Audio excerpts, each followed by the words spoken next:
আজকে একটি মাসলা নিয়ে আলোচনা করি। মাসলাটি হলো যে মাথা মুন্ডন করা নবীজির সুন্নত কিনা। এই মাসলা আমাদের কাছে অত্যন্ত পরিচিত এবং সন্তানের পিতামাতারা তাদের ছোট ছোট সন্তানদের মাথা মুন্ডন করে দেয় এবং বলে এটা নবীজির সুন্নত। এই মাসলাটা যদিও আমাদের সকলের কাছে পরিচিত এবং যদিও আমরা নিজেদের মাথা মুন্ডন করি, নিজের সন্তানদের মাথা আমরা মুন্ডন করে দেই নবীজির সুন্নত বলে। এই কথার ব্যাপারে আমি বলবো, আমার তাহকিক মতে মাথা মুন্ডন করা, মাথা খামানো এটা নবীজির সুন্নত একথা হাদিস দ্বারা প্রমাণিত নয়।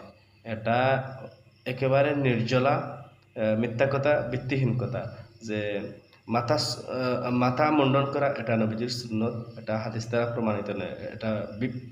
এটা ভিত্তিহীন রবায়ত। অনেকে বলেন, তবে এটা এর সনদ মিলে না।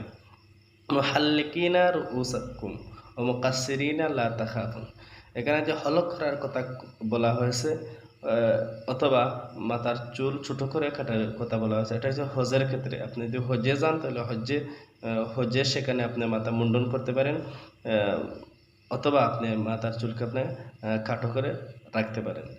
এমনিতে আমরা যে মাথা মুন্ডন করি এটাকে নবীজির সুন্নত বলে বলি আওড়ানো, এটা আদৌ শরীয়তসম্মত নয়।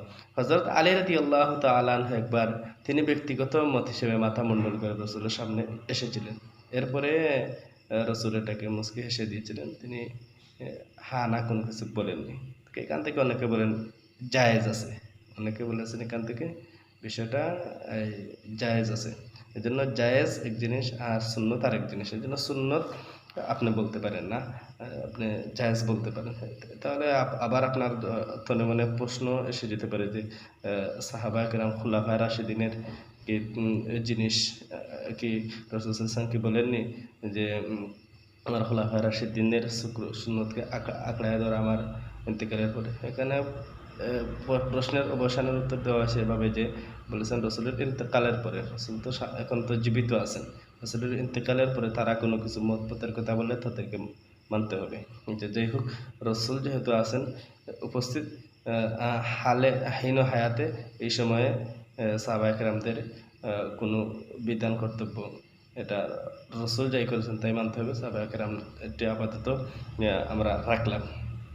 এরপরে আসেন, আপনার মাথায় যদি উকুন যদি হয়, আপনার মাথায় যদি জ্বলাপোড়া যদি হয়, কোনো কারণে যদি আপনার মাথায় যদি মুন্ডন করতে হয় তাহলে আপনি করতে পারবেন, এটা জায়েজ আছে এবং রাসূল থেকে অনুমতি পাওয়া যায়। হুদায়বিয়ার সময় এক সাহাবীর পাশ দিয়ে রাসূল অতিক্রম করতেছিলেন, তখন ওই সাহাবী মাথায় হাত বুলাইতেছেন, তখন রাসূল বললেন, তোমার মাথায় কি এই আওয়ায়ুজিকা হাওয়ামুর রাসি, তোমার মাথায় কি এই কীট পতঙ্গের কারণে, উকুনের কারণে কি কষ্ট হয়? তখন তিনি বললেন জি। তখন রাসূল বলেন, তুমি কি করো, তোমার মাথা মুন্ডন করে নাও এবং আত্তাম সিত্তাম মিসকিন, 6 জন মিসকিনকে খাবার খাবাও, এরপরে সুম সালাতা আইয়ামিন, 3 দিনের রোজা রাখো। এজন্য এখানে আমি দ্ব্যর্থহীন ভাষায় আমি বলতে পারি যে মাথা মুন্ডানো আপনার স্বাভাবিক অবস্থায় মাথা মুন্ডানো এটা নবীজির সুন্নত, এটা আদৌ সহিহ নয়।